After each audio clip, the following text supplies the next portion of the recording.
Hey guys, Desolator Magic here, and good news! We've got another article from Blake Rasmussen, which is obviously not the good news, but the good news is Wizards is finally admitting what they did. And they're just laying their cards on the table. Like, literally, I've got cards to show you.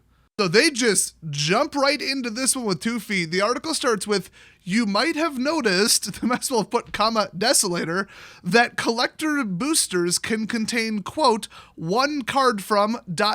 theme boosters, end quote. Which, yeah, I immediately caught and, pointed out in a video, a couple days ago. So yes, that did not get past any of us.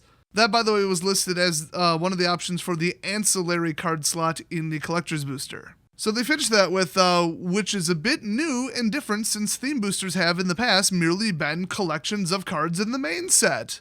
Yeah, not to mention a giant step in the wrong direction and a terrible product. Oh, and it's impossible for stores to keep all 5 colors in stock at all given times. You know, because at any given time, certain colors are inherently more popular than others. That's just how it works. But you have to order them together. It's a broken product. So they're taking this shit product that nobody wanted and adding cards that you can only get in these boosters to them. Probably so that they can liquidate them to single sellers like Card Kingdom so that they can bulk open them and then just sell you the unique singles. Now that said, are these unique singles any good and how many are there? Because the Brawl decks were a disaster from Throne of Eldraine. There were so many cards that people needed for Standard Constructed, not to mention Commander Constructed, that it drove the prices to ridiculous levels. There weren't enough to go around. The cards shot up. Seriously, go try to buy a Steelbane Hydra right now. Try it. Holy shit, bad example, $3.50. Well, it was $12. I forgot they took a massive dump on the color green for 6 weeks straight in every format. So anyway, moving forward, theme boosters are going to contain unique rares aimed at newer players looking to collect cards in that specific theme. So once again, they're going with the whole, oh, these are for new players, which is exactly what they said about the Planeswalker decks. None of these cards that are unique to the Planeswalker deck, but for some reason are Standard Constructed legal, will be wanted by any serious player. They're just meant to be for new players or for... They never really said, but they basically just said people wouldn't want them. They're not competitive cards. And then they printed the M19 Ajani. Well, in fact, way earlier, the Tezzeret from the Planeswalker deck was far more powerful than the Tezzeret in the actual standard boosters.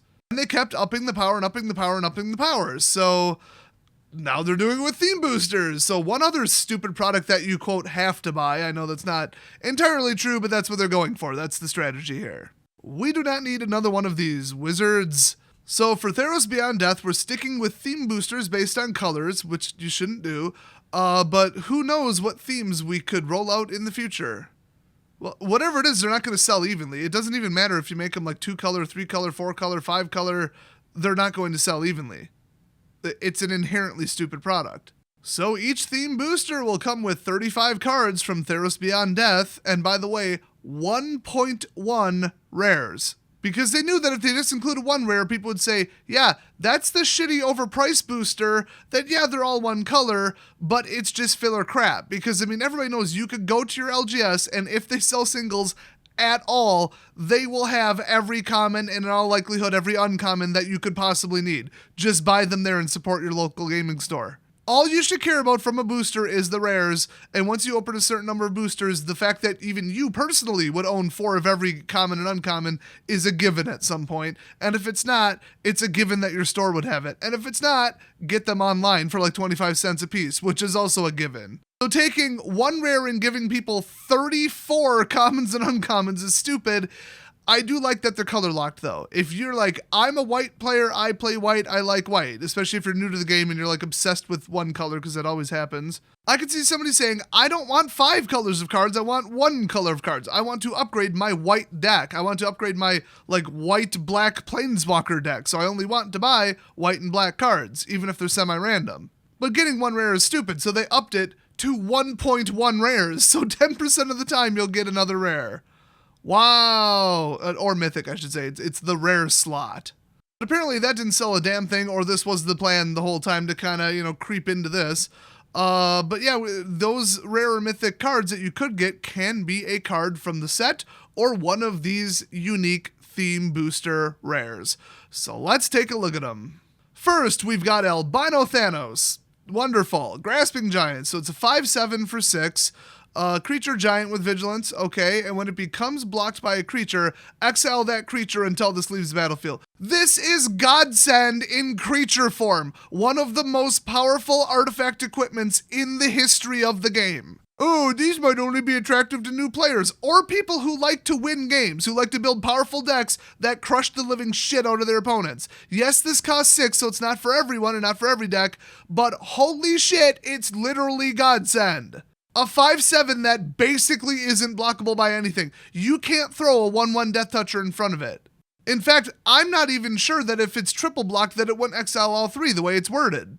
I think if you triple block, it would throw 3 triggers onto the stack. I mean, am I reading this wrong? So it's actually better than Godsend. Well, this is a $20 rare that's more powerful than any card we've seen in the entire set so far. We're off to the races with this bullshit. Oh, and it has Vigilance so you can swing every turn. Wonderful. So next up, we've got Victory's Envoy, a 3/3 for 5 human cleric. At the beginning of your upkeep, put a 1/1 counter on each other creature you control. Please tell me that this is a fucking joke. Are you kidding me? A free counter for everything with no tap ability, no mana, and no condition. Are you kidding me? Another $10 to $20 rare that you'd have to be insane not to put into literally any white deck. Holy shit, what the actual hell were they thinking? In fact, depending upon how rare they make this in the booster, because remember, it's not like you get one of these in every booster. They just said you might get a regular rare mythic or you might get one of these. Well, if it's on the same density as like a sheet, it'll be roughly like what, a 1 in 65 shot of getting one of these in this shitty side product that they don't print enough of that nobody buys. This is a $100 card. I mean, what the were they thinking? Well, there's 8 more, so we might as well keep going. It's a Serpent of Yawning Depths, a 6/6 for 6 enchantment creature serpent. Krakens, Leviathans, Octopi, you fucking illiterate morons, not octopuses, octopi, and serpents you control can't be blocked except by Krakens, Leviathans, once again, octopi, and serpents. So, I mean, I can't say if this is overpowered or not. I don't know how many of those are going to be legal and standard total after we see all the spoilers, but I'm just going to guess it's overpowered and broken as all hell. I mean, cannot be blocked. Like, just that phrase shouldn't even be on a card ever again. Oh, by the way, remember, all of these cannot be gotten on Arena without burning a wild card, which is the real point of this. Because remember, you can't open it from a booster. So we've got Sphinx Mindbreaker. It's a 7 cost, which puts it into virtually unplayable territory, but I mean, Simic ramp is a thing. So it's a 6/6 flyer, and when it enters the battlefield, each opponent puts the top 10 cards of their library in the graveyard. It's just some overpriced mill bullshit. No. Sphinx is the most perpetually underpowered tribal in the game. Next up, Demon of Loathing. We're going into the black cards. 7 cost, 7/7 flying trample. I already hate it. And when it deals combat damage to a player, that player sacrifices a creature. I mean, it's 7, like how playable really is that? But if you get this out, holy hell. Honestly, that is pretty appropriate for a 7 cost black creature. It's up there, but it's 7 after all. Next up, Underworld Sentinel, a 4/5 for 5, Skeleton Soldier. Oh, that's fun. Whenever it attacks, exile target creature card from your graveyard. When it dies, put all cards exiled with it onto the battlefield. Okay. At least it didn't say leaves the battlefield, because at least you could exile this and the whole pile collapses. It's such a long game thing, but then again, it's meant to be like a time bomb that gets worse and worse and worse. I mean, it's a 4/5. You can't just leave that on the battlefield forever. At a certain point, it's just going to keep hitting you unless you can chump block forever, and not many decks can do that. And then if you finally do something about this, you get, 10 creatures dropping into play. Like, it's terrible. But you have to have the 5 mana, bring it out, have something worthwhile in your graveyard, swing a number of times without getting it exiled or turned into a frog or pinned down, and then you have to also, I guess, get it removed from play. Like, either that or just win with the creature. I think either or is a pretty big threat. So yeah, it's powerful, but a lot of things have to go right, but it's still free casting. And free casting is inherently broken. This is another card with no upside. It looks horribly overpowered until you really think about it, but then if anybody finds a way to really efficiently play it, it will be horribly overpowered, and then they'll have to ban it. There's no upside. There's no positive to printing something like this. It's too dangerous and careless, which is how I would describe all free casting. Next up, an 8 cost red card. So I mean, Do I even need to read it? It's unplayable shit. I mean, obviously. So search your library for up to 4 Minotaur creature cards with different names. Put them onto the battlefield, then shuffle your library. Good luck with that. Next up, Terror of Mount Velis. It's a 5/5 flying double strike, so in other words, a 10/5 for 7. When it enters the battlefield, creatures you control gain double strike until end of turn. So just pay 7 and win the game. That's nice. What a fair card. Unfortunately, in red, it's really damn hard to get to 7. But it's like a bad card, but also if they manage to resolve it, it's also a bad card because it's so broken and overpowered. Boy, we don't see the double bad card very often, but there it is. So next up, we've got Iron Scale Hydra, a 5/5 for 5 in green. This should be good. Hydra subtype. Uh-oh. If a creature would deal combat damage to Iron Scale Hydra, prevent that damage and put a 1/1 counter on it. Not take a counter off of it, put a counter on it. Oh, so how do you stop that effect and actually kill it with a creature? You don't. This creature cannot be killed in combat. It says prevent that damage, which means Death Touch can't do it. Oh, correction, there is one card that can stop this in combat. It's Albino f***ing Thanos. So this is bullshit. If you run a green deck and you're not running this Hydra, you're an idiot. I mean, then again, it's probably going to be a $20 card because this is literally unstoppable. I mean, if you think about it, this ability is slightly better in 2 ways than just throwing Indestructible on it. So you have to drop its toughness below 1, or you have to kill it with red direct damage or something similar, or you have to exile it. Or tap it down forever, or like turn it into something, I guess. So like, I guess 4 colors can stop it, but in a mirror match, green versus green, this would just win. I mean, it doesn't have trample and you could chump it forever with 1/1s, but like really, like can you really? I mean, you're not gonna let it slip through once. They're not gonna give it trample with an instant once. And finally, we've got Tree Shaker Chimera. It's an 8/5 for 7, and all creatures able to block Tree Shaker Chimera do. So this is game ending. When it dies, draw 3 cards. So if they do manage to kill it, just draw 3 cards, which is really not something you want to let your opponent do if they're running green.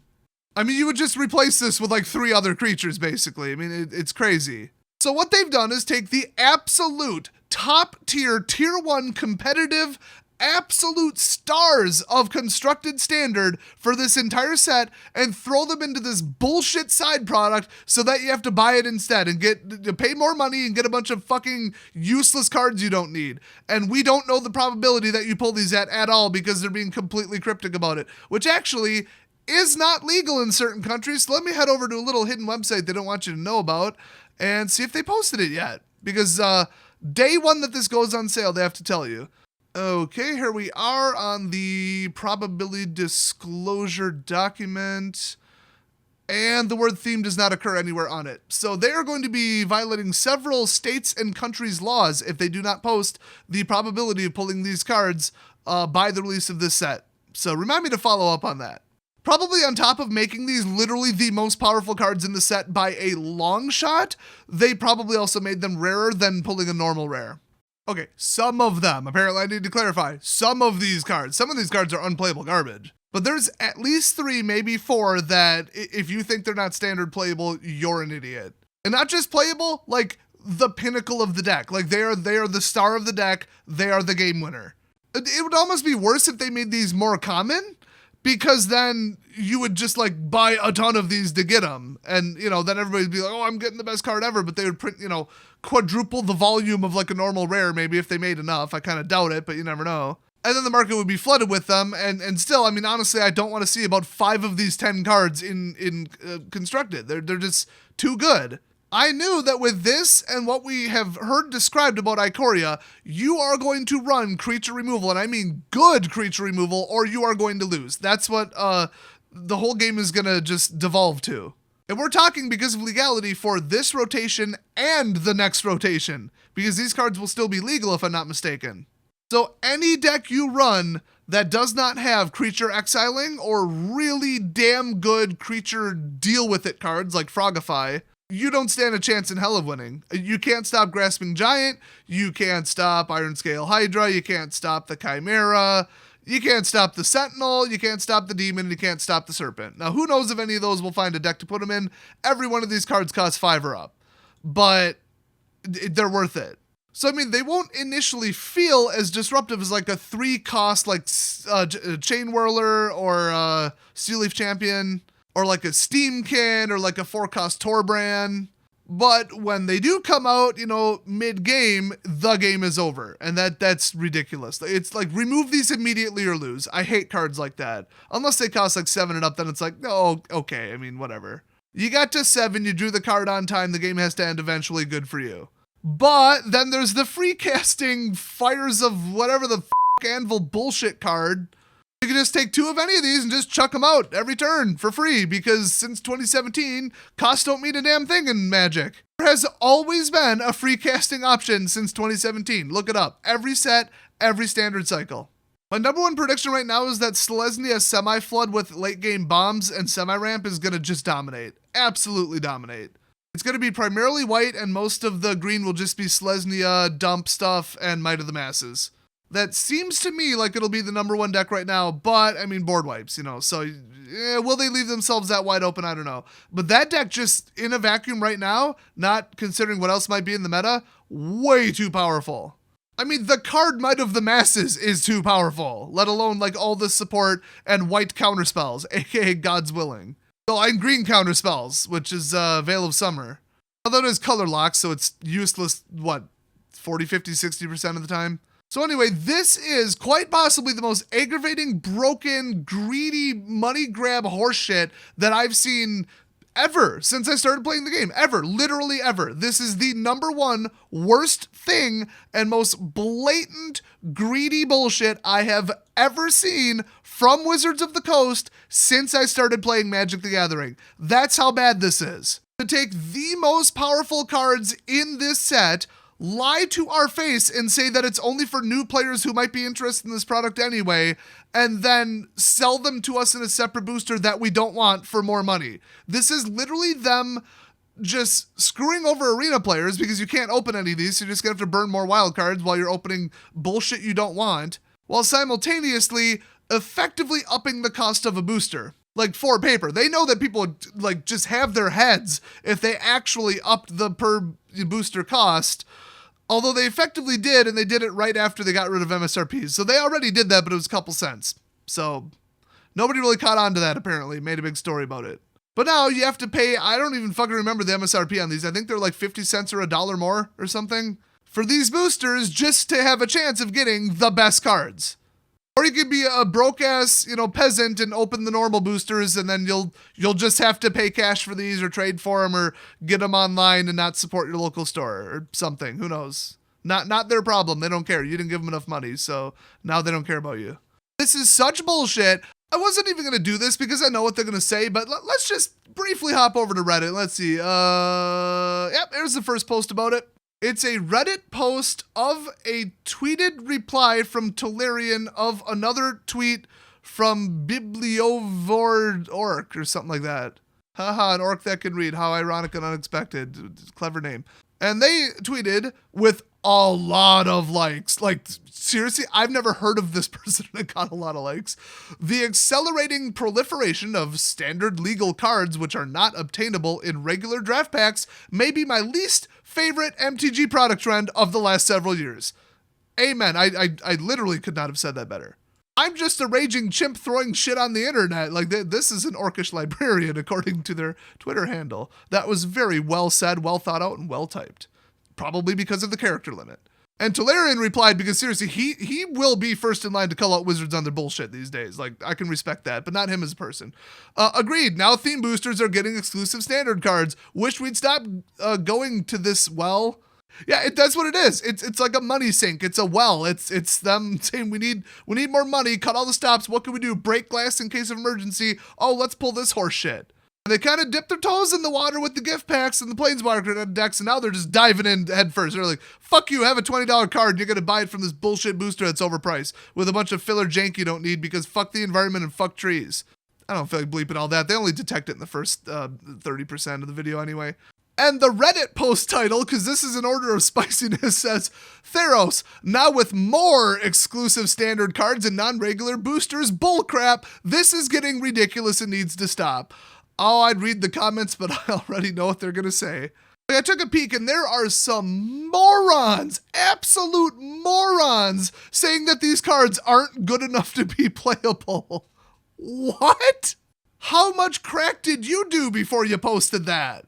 There's 2 creatures that destroy everything in their path in combat and cannot be killed, basically. Are you fucking kidding me? I think people just looked at the costs and they're like, oh, it's the old Planeswalker deck trick where they just make it cost 5, 6, or 7 and then people just don't play it. Newsflash, people play shit that costs 5, 6, and 7 right now in Standard. There's only 5 sets legal. Wow, a shockingly small amount of people are actually grasping how bad this is, how good the cards are, and how anti-consumer this is. Well, I mean, this sentiment in the title were upvoted for a reason, so I assume more people get this than are clearly not getting it, but whatever. I mean, people on Reddit and the internet leaving comments that are uninformed and stupid. I've never seen that before. So I fully expect that they're going to double down and say, oh no, we moved these hyper-powerful game-ending bombs into the theme boosters because they were too powerful for draft. Like, watch them actually publicly say that when they get complaints about this. I bet you that's the next place they're going to go. That's their little get out of outrage free card. Oh, and there's another post basically proving that they're botting tens of thousands of views on the Mythic Championship again. Cool. Oh, and Wizards Keep Games is closing the doors because they can't afford to operate anymore. So it's just all good news for Wizards of the Coast and the Magic the Gathering product this week. If you want me to end it on good news, we weren't supposed to get any more spoilers or leaks until the 24th, and as of today, it's been 1 day and we didn't get leaks. Yay! Yeah, I literally just covered 10 unannounced spoilers that were released today. But anyway, fuck this, fuck you Wizards, I'll see you guys next video.